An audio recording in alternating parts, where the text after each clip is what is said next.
2000 es aquella normativa que establece todos los requerimientos para las industrias, fábricas, establecimientos, ¿verdad?, que manipulan, fabriquen alimentos, ¿verdad? Inclusive también esto es aplicable para empresas que fabrican empaques para alimentos, ¿verdad?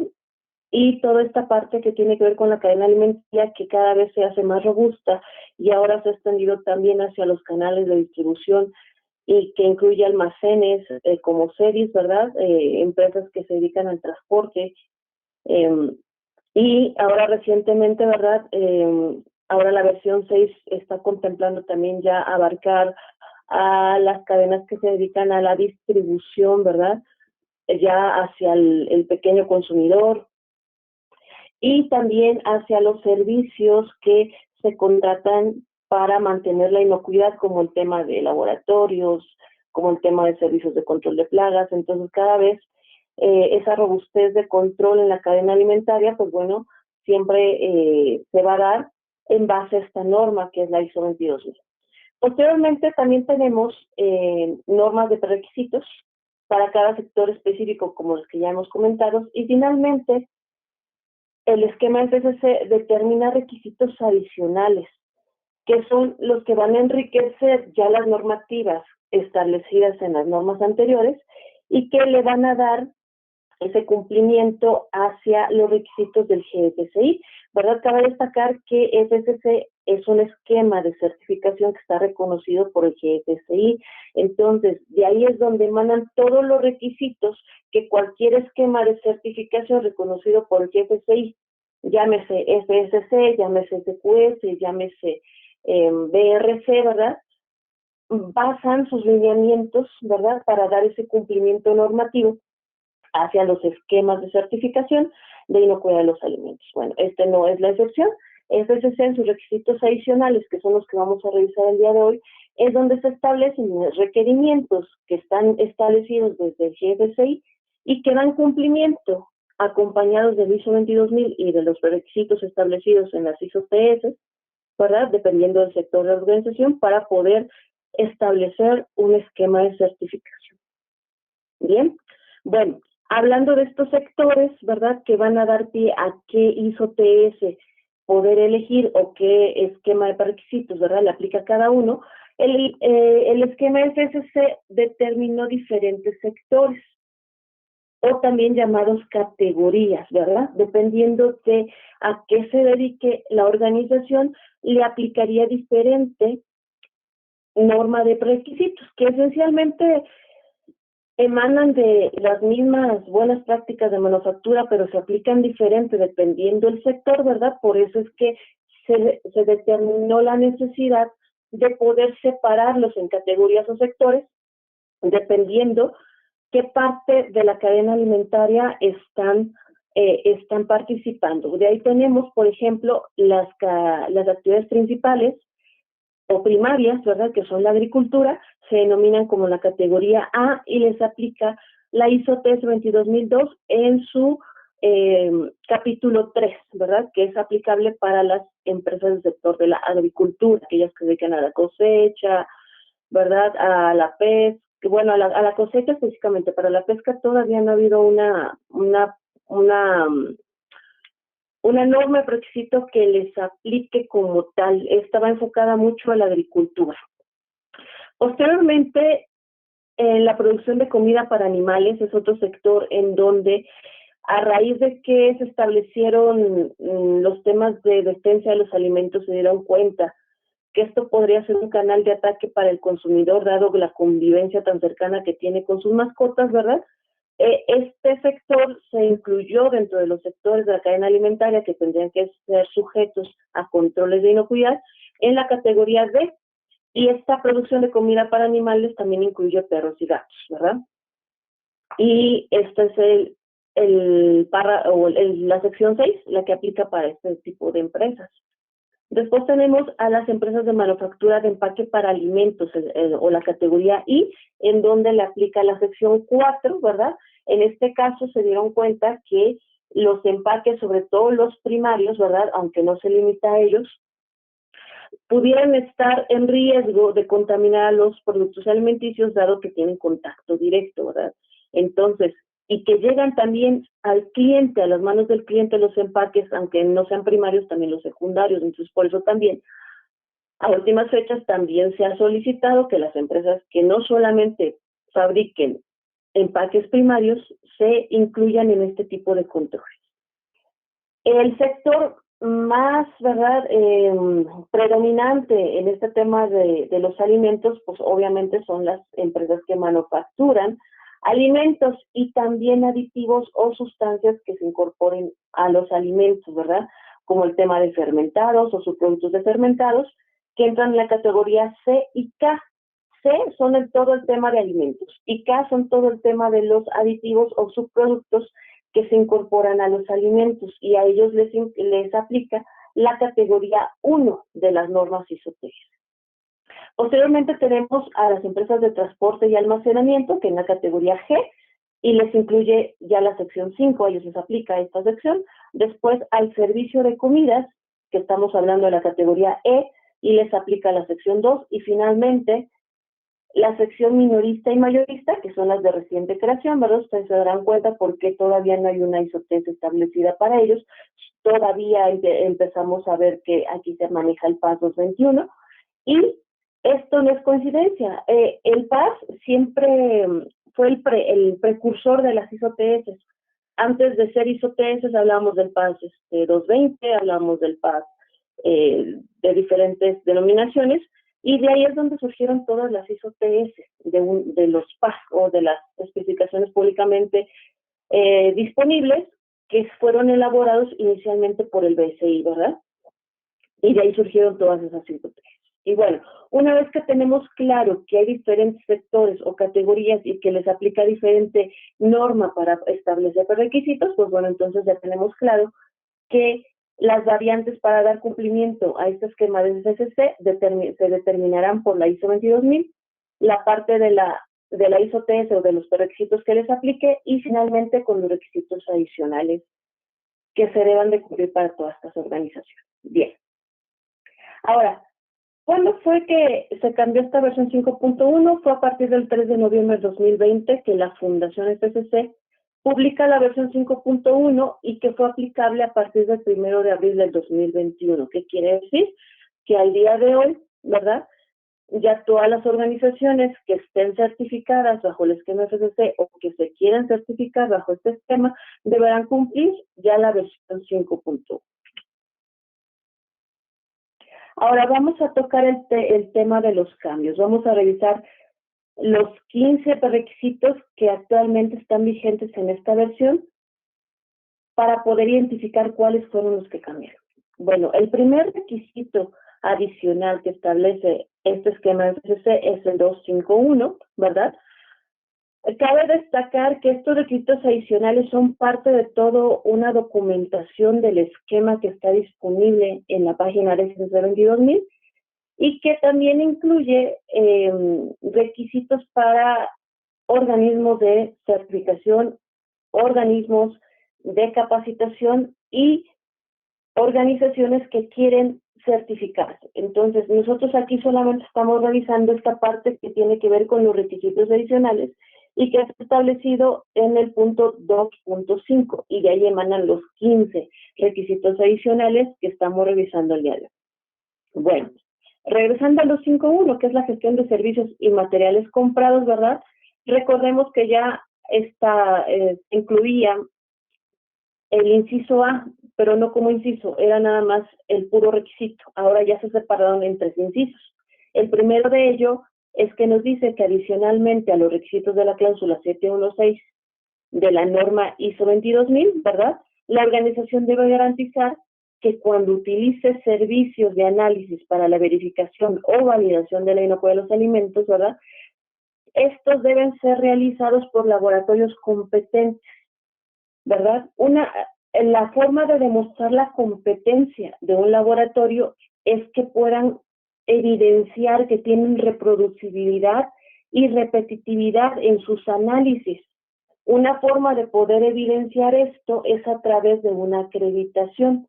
y es la forma más utilizada por las organizaciones para poder cumplir con este requisito, ¿verdad? Generalmente se les pide que los laboratorios, por ejemplo, en microbiológicos, ¿verdad?, estén acreditados bajo la 17025, pero no quiere decir que la norma nos esté pidiendo específicamente este requisito.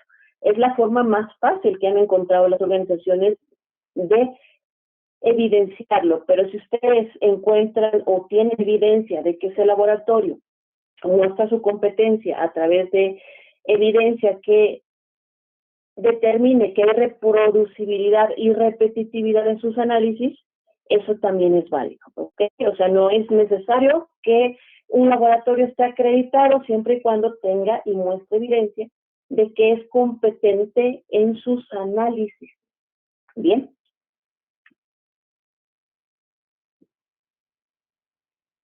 El segundo inciso, que es el B, que es parte de este requerimiento adicional, es que nos dice que las organizaciones, ¿verdad?, de la cadena alimentaria que caen en la categoría C, D, I, G y K, deben establecer o tener un procedimiento documentado para compras en situaciones de emergencia, de tal forma que se garantizan que los productos siguen siendo conformes con los requisitos especificados y que el proveedor ha sido evaluado.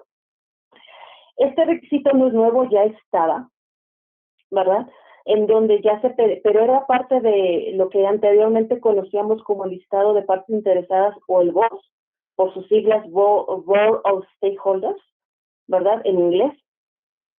Y no se había establecido como un requisito adicional dentro del esquema, sino que se quedó como un listado, ¿verdad?, de requisitos adicionales del BOS, y al cambiar esta versión lo incluyeron ya como un requisito adicional, pero no es algo que fuera nuevo, simplemente algo que no estaba dentro de estos requisitos adicionales y que ahora ya se incluyó.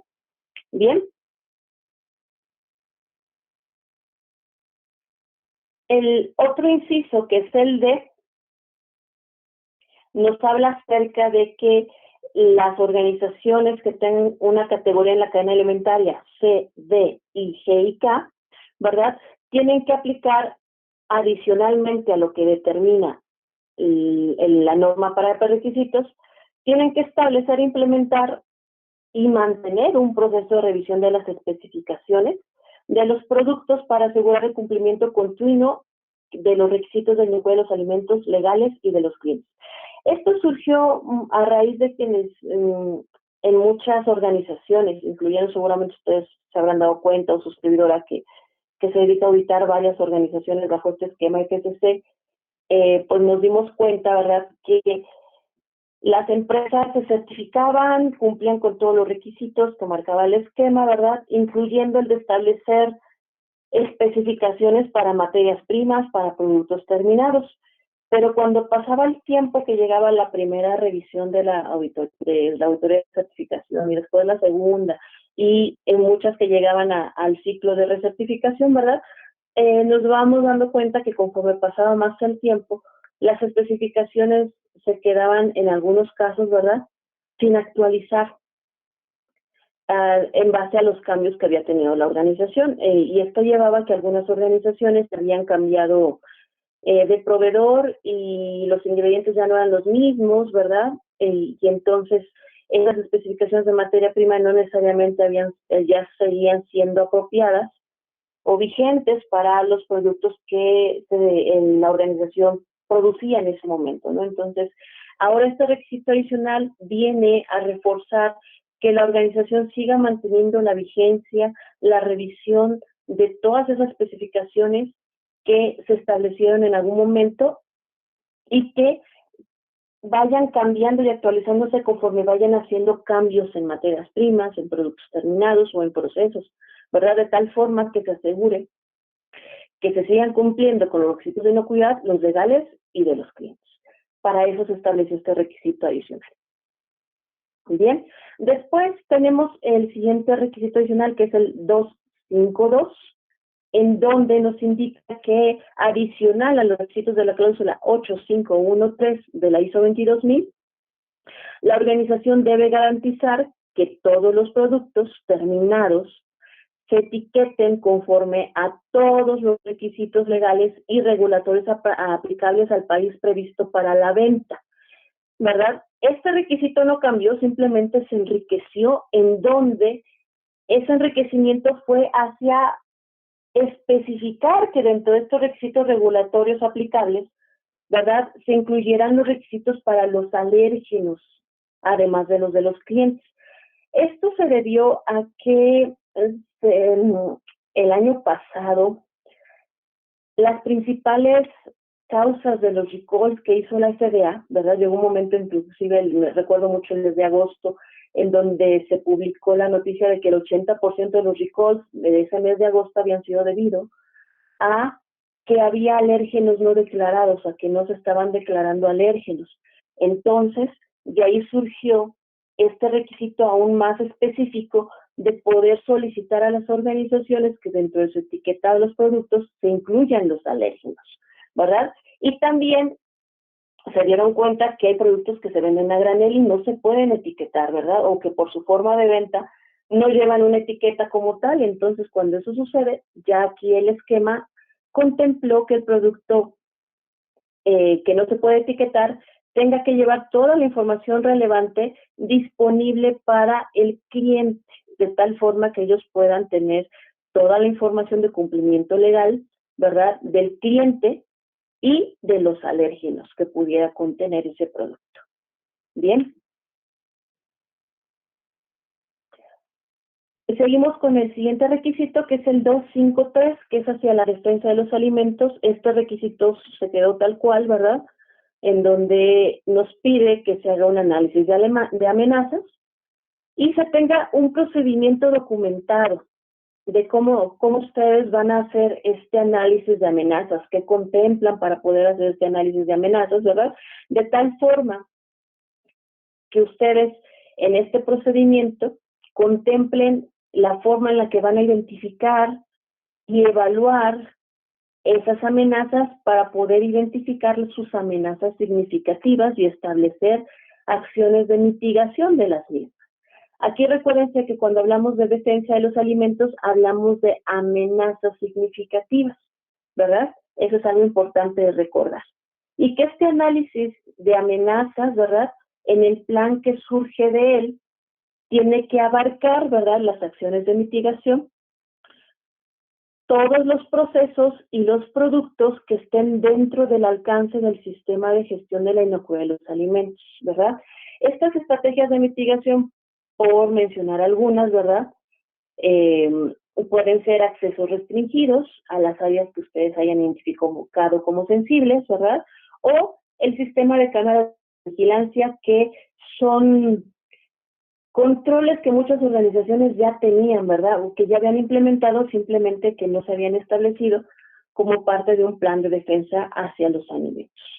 Cabe destacar que más ejemplos de acciones de mitigación los pueden encontrar en la página de FDA. La página de FDA tiene acceso público, solo que la información está en inglés, ¿verdad? Hacia estrategias de mitigación, dependiendo del tipo de organización y del sector al que pertenezcan, ya hay establecidas acciones de mitigación que ustedes pueden consultar para poder realizar su plan o enriquecer el plan que ustedes ya tengan. Bien.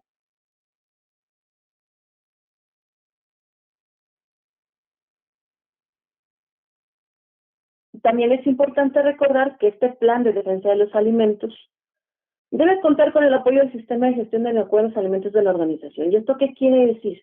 Que también tiene que cumplir el ciclo PHBA, de estar alineado al sistema de gestión en donde ustedes planifiquen cómo van a establecer esos controles de mitigación, ¿verdad? Lleven a cabo los controles de de mitigación, y los verifiquen y actúen en consecuencia de los resultados, ¿verdad? Eso es lo que quiere decir este inciso B, que se alinee y que cuente con el apoyo del sistema de gestión de inocuidad de la organización, así también como que se alinee con la legislación aplicable y que se mantenga actualizada. Ahora, si bien este esquema no nos dice la frecuencia de revisión del plan, ¿verdad? Cuando hablamos de revisiones hacia el sistema de gestión, llámese auditoría interna o auditoría de seguimiento o auditoría de proveedor, ¿verdad?, al menos esperaría que este plan se revisara una vez al año, o bien cuando hay cambios importantes en los procesos o en los productos o en la organización, incluyendo obviamente cambios de personal. Acuérdense que el tema de alimentos, a diferencia de otros esquemas, es muy específico diciendo que cuando hay cambios también hay que incluir los cambios de personal, sobre todo cuando ese personal está en áreas sensibles, ¿verdad? Entonces, no olviden esto. Posteriormente, el otro requisito, que es el 254, que es hacia la mitigación del fraude alimentario, tampoco ha sufrido cambios. Y también, similar al punto anterior, nos pide que se lleve a cabo un análisis, para ahora le vamos a llamar un análisis de vulnerabilidad, en donde, ¿verdad?, igual nos pide documentar el procedimiento, donde nosotros vamos a determinar cómo se va a llevar a cabo el análisis de vulnerabilidad al fraude alimentario, para poder identificar y evaluar en dónde vamos a tener vulnerabilidades significativas que tengan que aplicar controles adicionales a los que la organización actualmente tiene, ¿verdad? Acuérdense que estos análisis se basan mucho en la probabilidad de fraude y en la severidad del fraude hacia pérdidas económicas para la organización. Recordemos que el fraude, a diferencia de la defensa, está motivado económicamente para poder obtener un beneficio económico de alterar, diluir, sustituir, ¿verdad?, algún componente o algún ingrediente del alimento.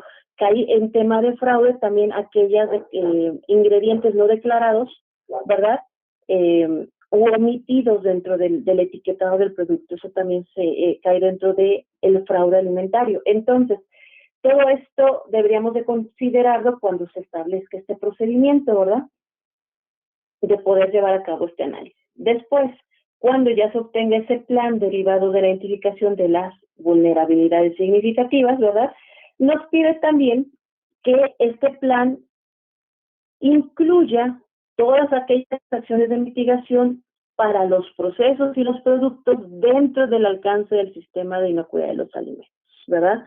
Ese es el alcance que debe de tener nuestro plan del fraude alimentario. No solamente las materias primas, porque muchas veces he visto, ¿verdad?, que el fraude solamente se contempla o se analiza en la compra de la materia prima, que es donde pues algunas materias primas son más susceptibles al fraude que el otro, y entonces usted establece sus controles solamente hacia el tema de compras o hacia materias primas, pero también hay que contemplar los procesos y también hay que contemplar los productos. Los procesos en el tema de que no vaya a haber una adulteración intencionada. Acuérdense que cuando hablamos ya de defensa de fraude, estamos hablando de algo intencionado. Entonces, que en el proceso alguien intencionalmente me sustituya, me diluya algún ingrediente, o que en el producto terminado esté yo haciendo omisiones en la declaración en la etiqueta, por ejemplo, que se me pasó cambiar o actualizar la etiqueta y ya no estoy declarando un ingrediente o algún alérgeno, ¿verdad?, que tenga que ser importante para poder evitar que yo cometa un fraude, ¿verdad?, al momento de etiquetar mi producto. Bien, entonces también esos temas tienen que ser considerados. Y al igual que el plan de defensa, el plan de fraude alimentario también tiene que estar dentro, ¿verdad?, del ciclo PHBA que indica el sistema de gestión de los alimentos, y alinearse con la legislación aplicable y mantenerse actualizado. Esto también igual quiere decir que al menos una vez al año deberíamos revisarlo para poder asegurar que todos los controles que se establecieron y que el proceso bajo el cual se realizó el análisis de fraude no ha tenido cambios que impacten a los controles de mitigación, ¿verdad? Posteriormente, para aquellas empresas u organizaciones que ya estén certificadas, ¿verdad?, o que quieran utilizar el logo, ¿verdad?, también este requisito no tuvo cambios. Este requisito simplemente indica que las organizaciones certificadas, los organismos de certificación o las organizaciones de capacitación que estén reconocidos por la FCC, pueden utilizar el logo para actividades de marketing, como por ejemplo en su website, en su material impreso o en otros materiales promocionales, pero no sobre el empaque del producto.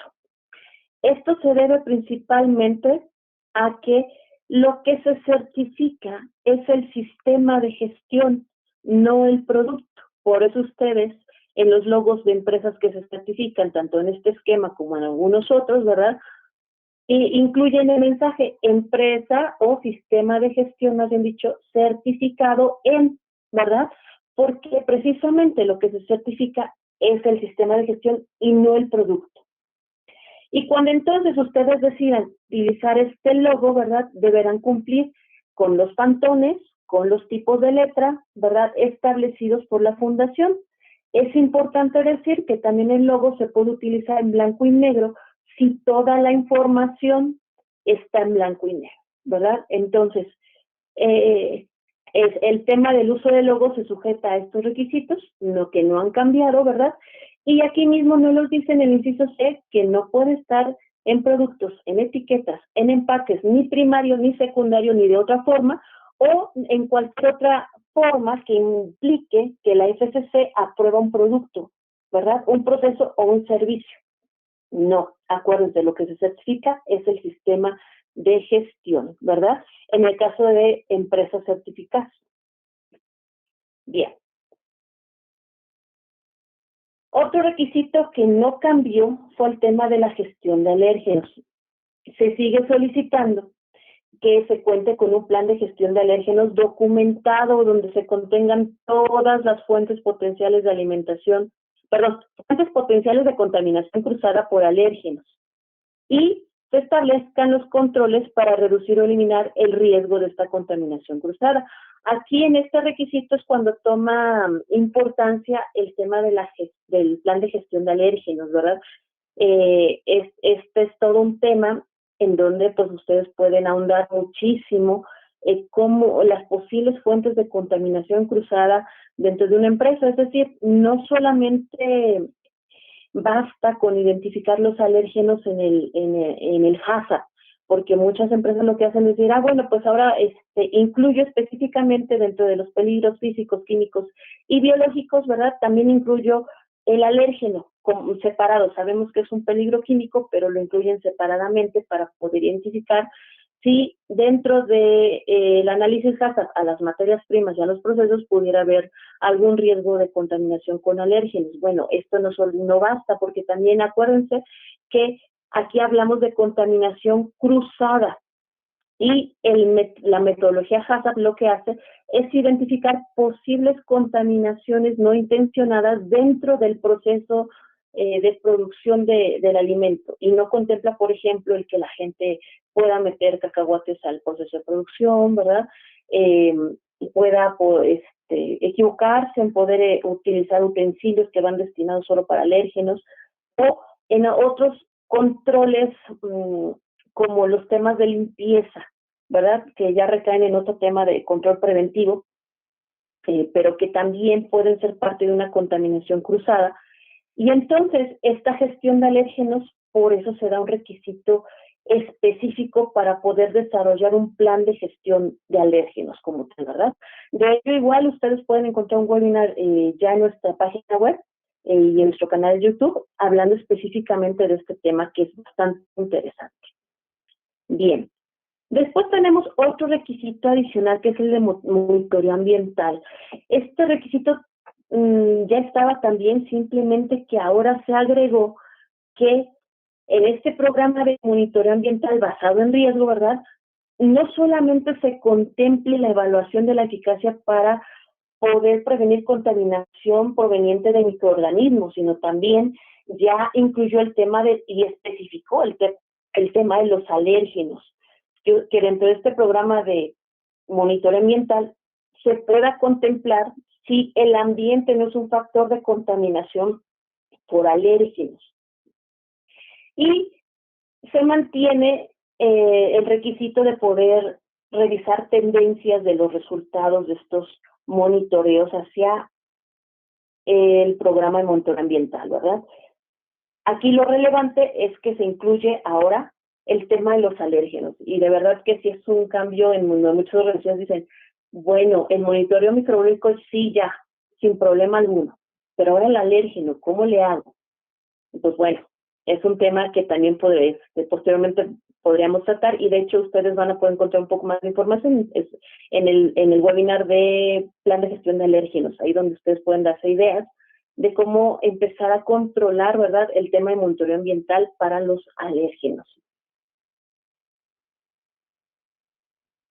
Después tenemos otro requisito, el 258, que es para formulación de productos que caen en la categoría D, y que solicita, acuérdense que la categoría D es para alimentos para animales,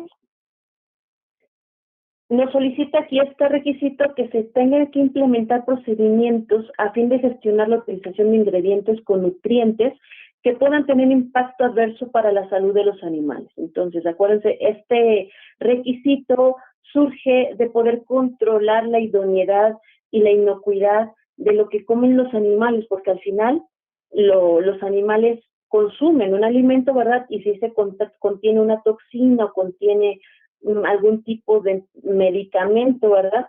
Cuando nosotros lo consumamos, se nos va a pasar a nosotros. Entonces, por eso es que ahora este requisito lo contempla específicamente para evitar que haya algún efecto adverso a la salud por el consumo de algún tipo de carne, ¿verdad? Sobre todo. Ok. Perdón, cambié muy rápido.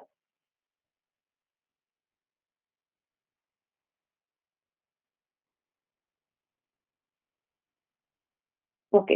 Seguimos con el requisito 259 del cambio del esquema.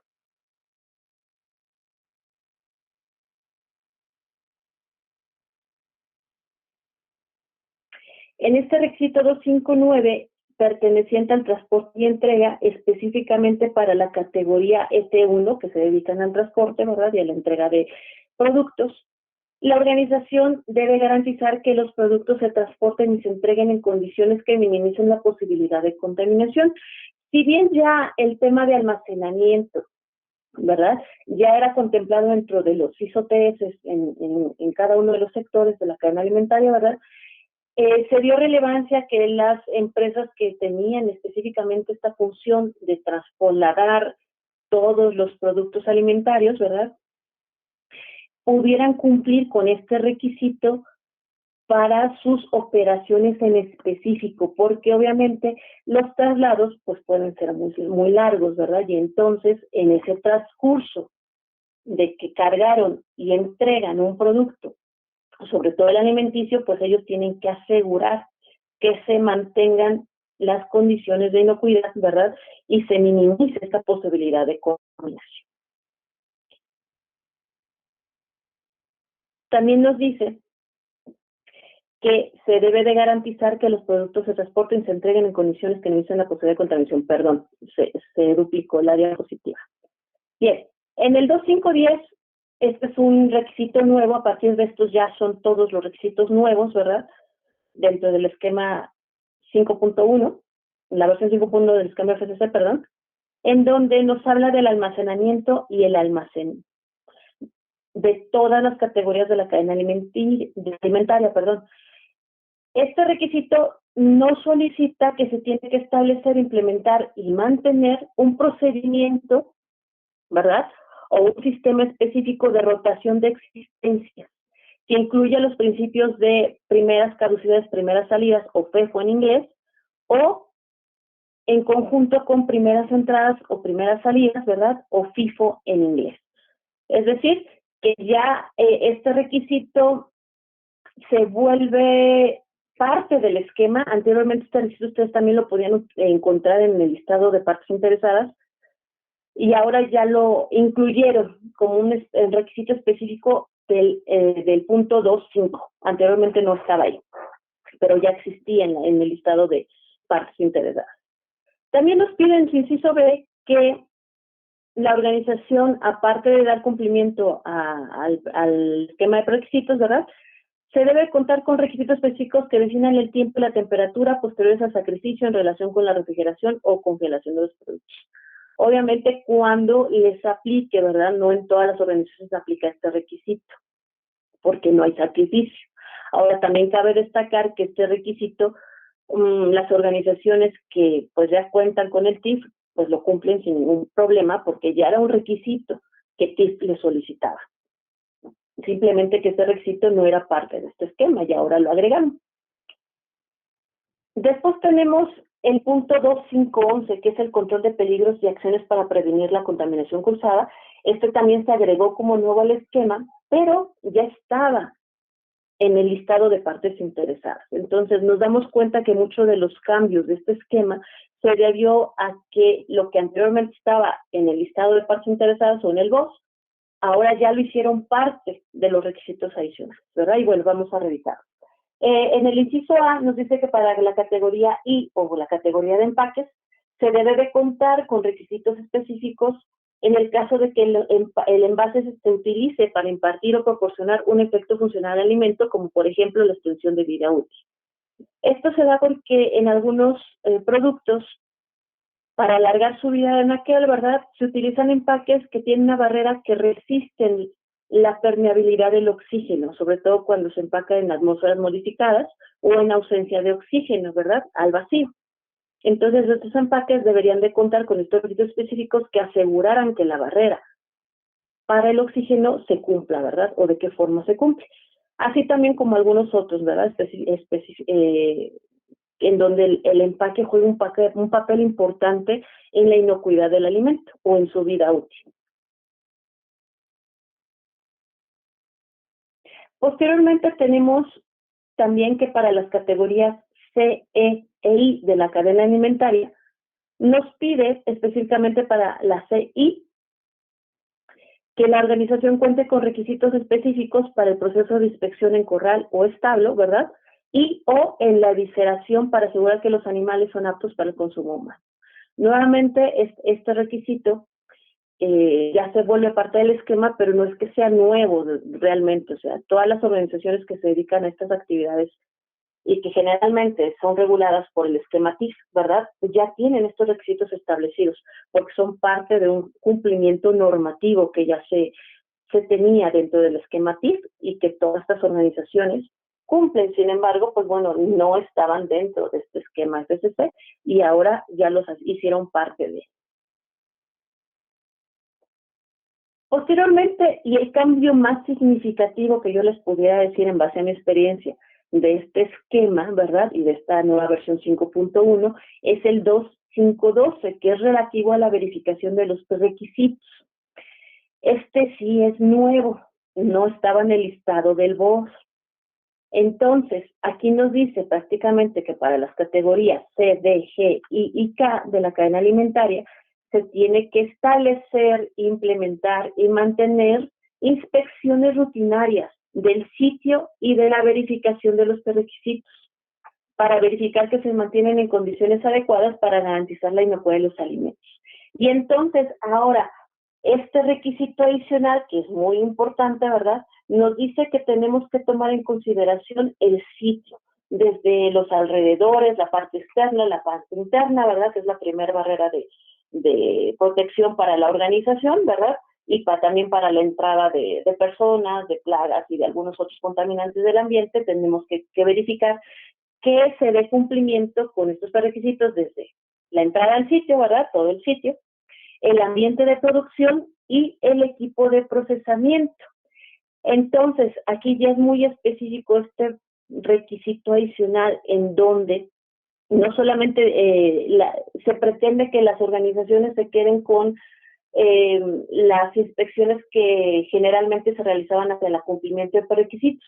Ahora ya nos dice un nuevo panorama en donde dice, bueno, tienes que asegurar no solamente el proceso, porque muchas veces las organizaciones se enfocaban a dar cumplimiento de requisitos en el proceso y no incluían la parte del sitio, ¿verdad?, de las colindancias, las barreras, los accesos, ¿verdad?, hacia el exterior, y solamente se limitaban a la parte de producción. Bueno, ahora nos dice, toma en consideración que tienes un sitio, tienes un ambiente y tienes un equipo para poder determinar, ¿verdad?, el riesgo de contaminación o dónde estás presentando mayor probabilidad de poder contaminar el producto o dónde ya se te ha dado algún tema de contaminación del producto. Y entonces basas tus inspecciones o tus frecuencias, ¿verdad?, incluyendo el contenido en base al riesgo que esto sea para tu proceso y para tu organización. De tal forma que entonces, ahora como un símil de lo que son las auditorías internas, ¿verdad?, que también nos dice el esquema que hay que basarlas en el riesgo, también la verificación de requisitos se deberá contemplar el riesgo de contaminación para poder establecer, ¿verdad?, una metodología de inspección que nos puede dar una nueva forma de ir dando esa inspección de los requisitos. ¿Esto qué quiere decir? Puede ser que yo me dé cuenta que la parte 5 de los requisitos es donde he tenido más incidencias o donde tengo mayores carencias de control o de infraestructura o de capacitación, ¿verdad? Y entonces eso aumenta mi probabilidad de que mi producto se contamine y entonces ese capítulo 5 de mis requisitos le voy a dar una frecuencia más estrecha que al resto de los requisitos de prerequisitos para poder realizar esa inspección, ¿verdad? Y así, con lo demás, yo puedo establecer ahora un programa de verificación de prerequisitos a lo largo de todo el año en donde yo pueda determinar, ¿verdad?, el capítulo 4, la parte 4, 5, 6, 7 y así hasta el 18, o las que apliquen, ¿verdad?, de estos requisitos, y yo pueda irlas espaciando y no hacerlo todo en un solo evento, como anteriormente se acostumbraba, ¿verdad? Aventarte a los 18 o los 14 o los 12, dependiendo de la cadena alimentaria que pertenezca, y revisarlos todos de un solo evento. Ahora no, nos dice planifícalo en base al riesgo, ¿verdad? Ya nos da esta opción, y entonces nos dice también que establezcas criterios de muestreo definidos y vinculados con las ISO-TS pertinentes. Entonces, para poder verificar, ahora me dice también, yo puedo establecer criterios de muestreo.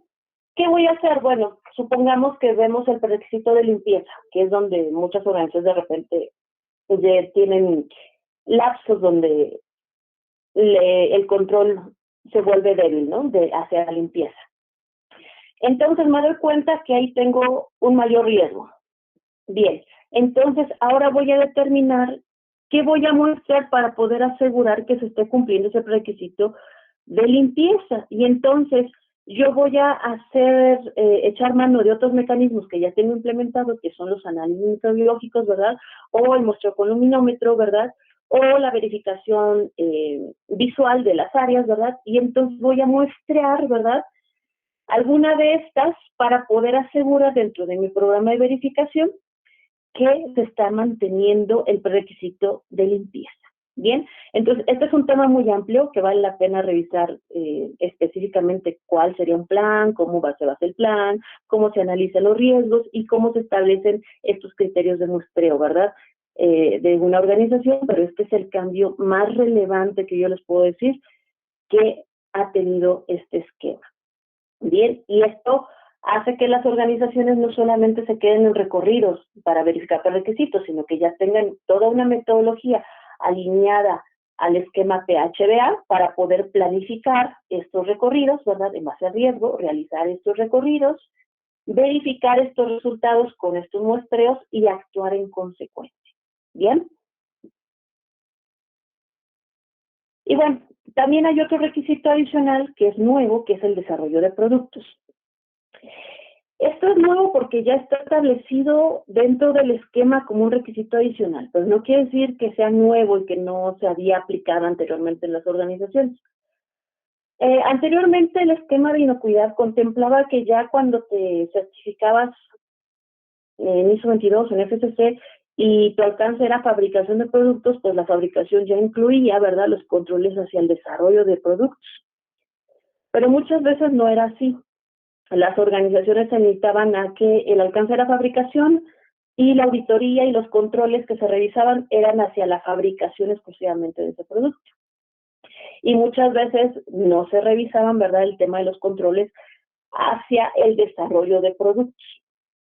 porque no estaba especificado de esa forma. Entonces, ahora, para evitar esas ambigüedades, ya el esquema contempló que se puedan tener controles específicos para el desarrollo de productos. Este desarrollo de productos incluye los nuevos productos, los cambios en los productos actuales o en los procesos de fabricación, de tal forma que nos pide establecer, aplicar y mantener un procedimiento de diseño y desarrollo de productos que contemplen estos tres posibles cambios al interior de la organización, de tal forma que se garantice que se sigan produciendo productos inocuos y legales, y que no por un cambio, por ejemplo, se escaseó un tipo de colorante y ahora utilizamos el rojo 40, ¿verdad? Que sabemos que es un sensitivo y que no está permitido en todos los países, ¿verdad? Y que tomemos las previsiones necesarias para poder hacer frente a estos requerimientos legales derivados de ese cambio, ¿verdad? Entonces, eso es en general lo que solicita este requisito. Ahora, más específicamente, ¿verdad? Nos dice, y nos lo desglosan en incisos, en donde nos dice que este procedimiento tiene que tomar en consideración la evaluación del impacto del cambio en el sistema de gestión de la inocuidad de los alimentos, donde se considere cualquier nuevo peligro físico, químico, biológico, radiológico o alérgeno, ¿verdad? Derivado de que si se identifica que hay un nuevo peligro, se tendría que actualizar el análisis HACCP, ¿verdad? O el análisis de peligros. Posteriormente, en su inciso B nos dice que hay que considerar el impacto en el flujo del proceso para el nuevo producto, para los productos o los procesos existentes, ¿verdad? Muchas veces ese desarrollo o esa modificación del producto llevan a cambiar pasos, ¿verdad? Hacer un paso antes que el otro, a incluir un paso o a incluir una nueva equipo o herramienta de trabajo, ¿verdad? Entonces hay que considerar ese impacto en el flujo del proceso que ya anteriormente se había evaluado dentro del análisis HACCP. Determinar cuál es el impacto, si hay un nuevo impacto o no hacia ese flujo del proceso y entonces actuar en consecuencia, ya sea actualizando o revisando que no haya ningún impacto hacia la inocuidad del producto o hacia el tema legal. En el inciso C nos pide también este requisito de desarrollo de los productos que se evalúen las necesidades, ¿verdad?, de los recursos y el entrenamiento. Esto lo pongo en negrita porque muchas veces es lo que en las organizaciones muestran debilidad, en donde no se identifican los recursos necesarios.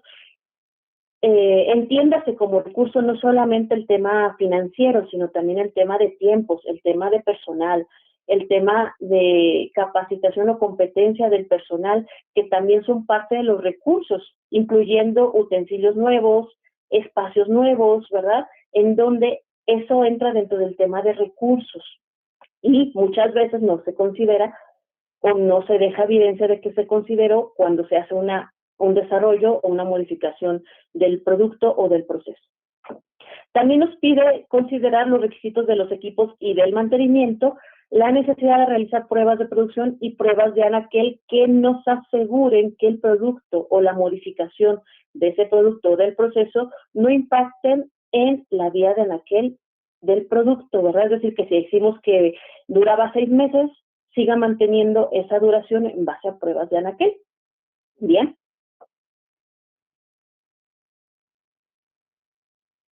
También en su inciso E nos dice que este procedimiento tiene que considerar la necesidad de realizar pruebas de producción y pruebas de anaquel para validar que la formulación del producto y del proceso son capaces de producir productos inocuos y cumplen con los requerimientos del cliente. Entonces, acuérdense, cuando ya hablamos de validación, pues ya estamos hablando de análisis que tienen que ser sustentados, que tienen que ser confiables, y obviamente tiene que serlo por laboratorios que se dediquen a realizar estudios de vía de anaquel y que cuenten con la acreditación para poder realizar, ¿verdad? De tal forma, o que muestren esa evidencia de competencia para poder hacer esta validación. Bien, y finalmente todo esto igual, no perdamos de vista que es para garantizar que se produzcan productos inocuos y legales. Bien, el siguiente requisito adicional es hacia el estado de salud. En la categoría de la cadena alimentaria D, que es alimentos para animales, en donde también ahí ya se establece, ¿verdad?, que se tengan que tener un procedimiento para asegurar la salud personal, de tal forma que no se tenga un efecto adverso en las operaciones de producción de los alimentos. Y nos pide que los empleados se sometan a revisiones médicas para cuando tienen contacto directo con el alimento para animal, de tal forma que se asegure, ¿verdad?, que no haya alguna transmisión de enfermedades por el tema de los alimentos. Y en base, también nos dice que si hay una restricción por el país o por algún tema legal del país, ¿verdad?, pudiera no llevarse a cabo, pero tendría que justificarse de otra forma, que no hay alguna transmisión de alguna enfermedad hacia los alimentos.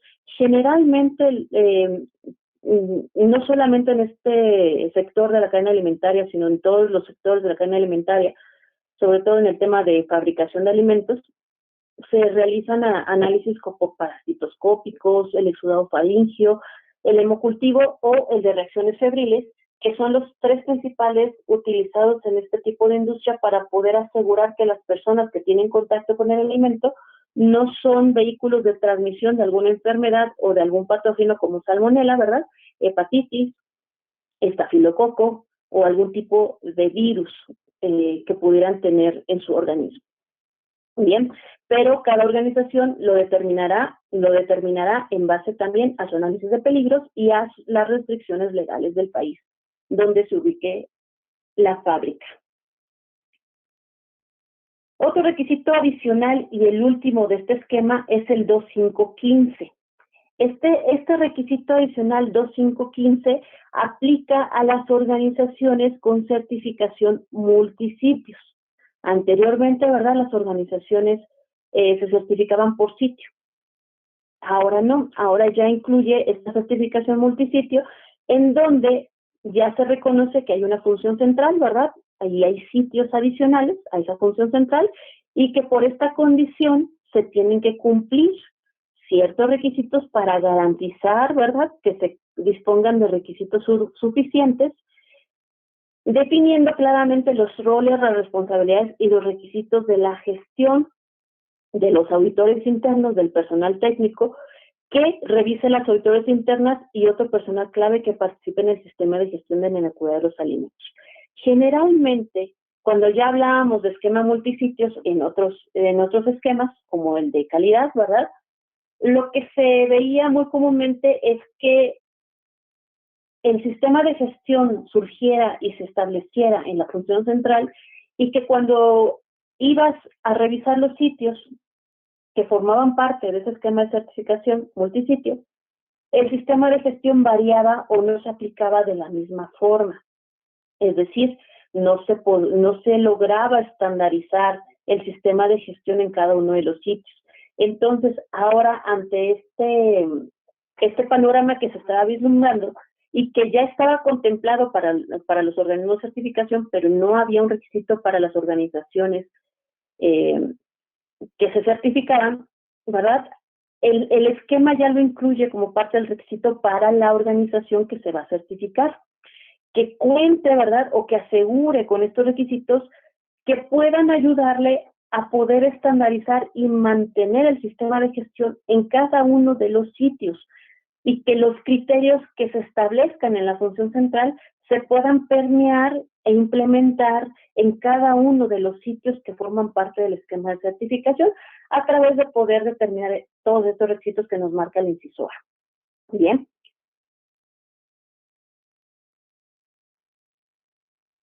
También nos marca requisitos para poder realizar la auditoría externa, en donde nos dice que la función central debe establecer un procedimiento y un programa de auditoría interna que abarque el sistema de gestión, la función central y todos los sitios. se debe de mantener el cumplimiento con la independencia de estos auditores, ¿verdad? Es decir, que no auditen su propio trabajo, ¿verdad? Y que sean asignados estos auditores por la función central para poder asegurar que haya imparcialidad a nivel de los sitios. Esto ya es un requisito que entra dentro de este esquema. También nos pide, dentro de estos requisitos para la auditoría interna, en su inciso B, que el sistema de gestión, la función central y todos los sitios deban de ser auditados al menos una vez al año o con mayor frecuencia en base a su análisis de riesgos. Y en el inciso C nos dice que los auditores internos deben de cumplir al menos los siguientes requisitos y estos deben ser evaluados por el organismo de certificación anualmente como parte de la auditoría. Es decir, que el equipo auditor demuestre o evidencie su competencia, ¿verdad?, para poder cumplir con el programa de auditorías que se estableció en Función Central. Es decir, que tengan experiencia laboral de al menos 2 años, ¿verdad?, a tiempo completo en la industria alimentaria, incluido al menos 1 año en la organización. También nos pide como parte de estos requisitos de competencia la educación, en donde en educación nos pide haber completado la educación superior o en defecto tener 5 años de experiencia laboral en las áreas de producción o fabricación, transporte y almacenamiento de alimentos, venta al por menor, inspección o aplicando la ley, ¿verdad?, que sea pertinente. También nos pide otro requisito que es la capacitación para poder cumplir o ser un auditor competente. Se indica que para poder realizar auditorías internas de FCC, el auditor líder debe haber completado con éxito un curso de 40 horas del Sistema de Gestión de la Inocuidad de los Alimentos, o FSMS en inglés, Quality Management Systems, o sistemas de gestión de calidad, o en el esquema FCC para auditor líder. Entonces, aquí nos dice, es importante interpretar que esto no nos dice que tiene que ser un curso acreditado, porque hay cursos acreditados y no acreditados de auditores líderes que cumplen el requisito de 40 horas de capacitación. Entonces, aquí el esquema no nos marca que tenga que ser acreditado, ¿ok? Simplemente que cumpla 40 horas. También en el tema de capacitación nos pide que los otros auditores del equipo de auditoría interna deban haber completado con éxito un curso de auditor interno de 16 horas que cumpla con los principios y prácticas y técnicas de auditoría. O traducido en otras palabras, ¿verdad?, que esté basado en la ISO 19011, en su versión 2018, en donde esta norma es una guía para precisamente poder establecer los requisitos, los principios y las prácticas y las técnicas de auditoría aplicables en todos los esquemas de certificación, ¿verdad? Entonces, un curso de auditor interno que se basa en esta norma, que es la ISO 19011, en su versión 2018, cubre con este requisito. También nos indica que la capacitación puede ser impartida por un auditor líder interno, calificado, o por un proveedor de capacitación externa, ¿verdad? No necesariamente tiene que ser un proveedor externo, también puede ser alguien interno que muestre tener la competencia para poder capacitar al equipo auditor. Y finalmente, otro requisito de capacitación es que cubra esta capacitación al menos, ¿verdad?, la capacitación del esquema FCC, al menos haber revisado, ¿verdad?, lo que es la ISO 22000, haber revisado los programas de requisitos pertinentes al sector y los requisitos adicionales con un mínimo total de ISO 22, ISO TS y FCC de 8 horas. Ahora, estos requisitos, aunque son aplicables para el esquema multisitios, también debieran de tomarse en consideración cuando las empresas certifican en un solo sitio un solo sitio de fabricación, porque como ustedes pueden ver, estos requisitos que ponen para el esquema multisitios, pues también son aplicables para un solo sitio de certificación. Bien. También en el tema de capacitación nos indica que los informes de auditoría interna tienen que ser revisados técnicamente por parte de la función central y que se incluya el tratamiento de las no conformidades detectadas en la auditoría interna. Nos pide para los revisores técnicos que cumplan el principio de imparcialidad y que tengan la capacidad de interpretar y aplicar los documentos normativos de la FCC, que conozcan los procesos de la organización y que conozcan los documentos de la organización, ¿verdad? Entonces, aquí aparece una figura importante, que es el revisor técnico, que no puede o no formar parte del equipo auditor, pero que tiene que tener asignada esta responsabilidad de poder revisar técnicamente que los informes de auditoría cumplan, ¿verdad? Y se hayan redactado en cumplimiento a los requisitos del esquema FCC. Y que el levantamiento de las no conformidades, ¿verdad?, sea apropiado. Es decir, que no se levanten no conformidades con falta de evidencia o que no vayan alineados a los requisitos del FSSC. Un ejemplo que yo he visto en la industria es que de repente dicen, no, es que hay una no conformidad porque no revisaron que el proveedor de servicios de plagas no metiera químicos a la organización, y lo ponen como una no conformidad.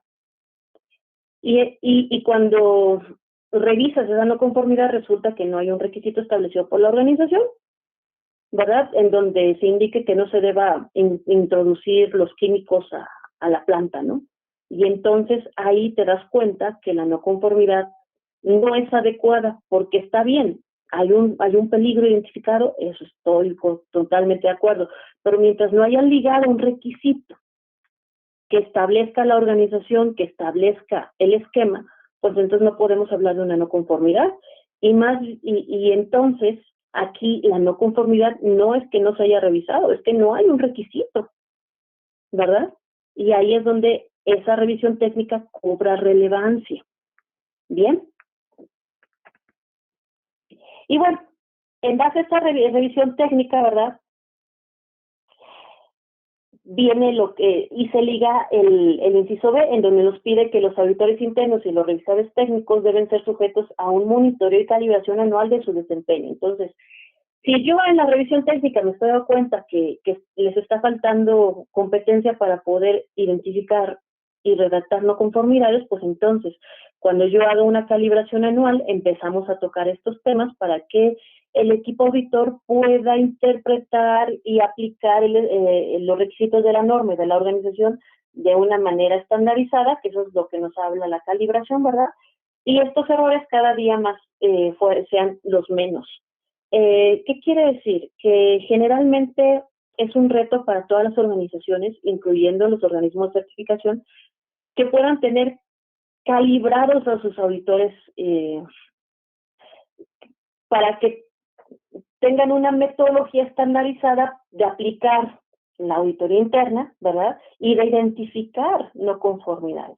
Esto no se logra de la noche a la mañana, esto lleva un proceso, y que cada vez que ustedes lo vayan practicando, pues cada vez van a ir mejorando las competencias de su equipo auditor a través de estas calibraciones. Finalmente, también nos dice que toda acción de seguimiento que se identifique debe ser tomada de manera oportuna y apropiada para la función central. Es decir, la función central es la responsable de que el equipo auditor se mantenga calibrado, competente, ¿verdad?, y actualizado. Bien, estos serían todos los requisitos que nos marca el esquema en su versión 5.1, y me gustaría saber si alguno de ustedes tiene alguna pregunta.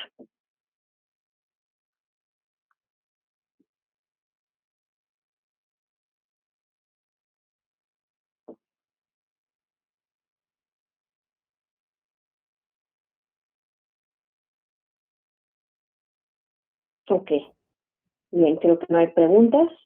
Yo tengo una. Adelante, por favor. Buenos días, Marlene. Muy Comentabas buenos algo respecto al monitoreo ambiental y los alérgenos. Algo comentaste que no alcancé a escuchar bien, que para apoyarnos en ese tema.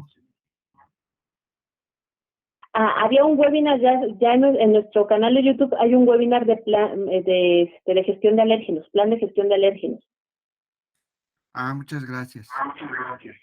Ahí revísalo, ahí es un tema muy interesante y te puede ayudar también este webinar para poder determinar estos controles hacia el monitoreo ambiental de alérgenos.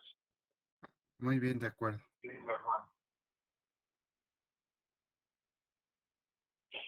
Nuestro canal de YouTube es igual, sigeconsultoría.com, nos pueden encontrar en YouTube, nos pueden encontrar en Facebook, en LinkedIn y en Instagram, y en todos estos canales de comunicación con ustedes, pues bueno, vamos a estar comunicándoles próximos cursos, próximos webinars, o alguna promoción o alguna información importante.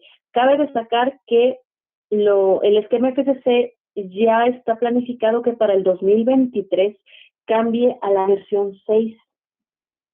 Esta versión 6 ya va a incluir, o pretende que se va a incluir, se habla de que se va a incluir ya a los proveedores de servicios que impacten en la inocuidad, como proveedores de plagas, proveedores de análisis microbiológicos, proveedores de análisis clínicos, proveedores de transportes o alguno otro pertinente dentro de la organización. También se habla de poder robustecer los controles hacia la cultura de la inocuidad.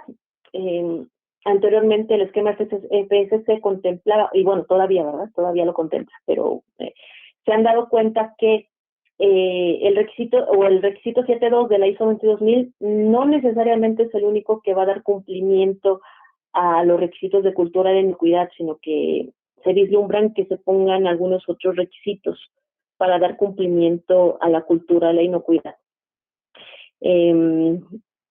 Otro cambio es hacia controles más estrictos en la cadena de suministro o en las cadenas de distribución, ¿verdad? Todos estos obviamente son meramente hasta el momento cambios que se prevé se den, pero todavía no están establecidos. Para poder establecerlos, la FCC está haciendo una encuesta para poder tomar en consideración a la industria y a los que participamos de los servicios o dentro de esta cadena alimentaria, ¿verdad? Poder establecer estos requisitos con el rigor necesario o con la importancia necesaria. Para ello, ustedes busquen en la página de FCC, hay una encuesta para que ustedes opinen hacia estos cambios que se vislumbran del esquema. Una vez que en el 2023 entra en vigor la versión 6, se va a tener igual que la versión anterior, ¿verdad? Un año para poder hacer esa transición. Entonces, eso sería el futuro de este esquema FCC que se vislumbra se pueda tener. ¿Alguna otra pregunta o duda?